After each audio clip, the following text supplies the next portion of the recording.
Rajkot range IG squad દ્વારા ગેરકાયદેસર રેતી ખનન સામે મોટી કાર્યવાહી હાથ ધરવામાં આવી છે। માળિયા મિયાણા ગામ વિસ્તારમાં સપાટો મારીને સ્ક્વોડે ગેરકાયદેસર રેતી ભરેલા 10 વાહનો ઝડપી પાડ્યા છે, જે રેતી ચોરીના કાળા કારોબાર પર મોટો પ્રહાર માનવામાં આવી રહ્યો છે।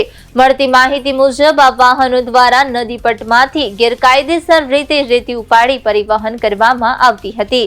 છેલ્લા કેટલાક સમયથી વિસ્તારમાં રેતી ચોરીની ઘટનાઓ વધી જતી રહી છે, જેને ધ્યાનમાં રાખીને આ ખાસ અભિયાન ચલાવવામાં આવ્યું હતું। પ્રશાસન દ્વારા હવે ઝડપાયેલા તમામ વાહનો અંગે વધુ તપાસ હાથ ધરવામાં આવી છે અને સંડોવાયેલા તત્વો સામે કડક કાર્યવાહી કરવાની તૈયારી દર્શાવવામાં આવી છે। અધિકારીઓએ સ્પષ્ટ સંદેશ આપ્યો છે કે ગેરકાયદેસર ખનન સામે આવી કાર્યવાહી આગળ પણ ચાલુ રહેશે।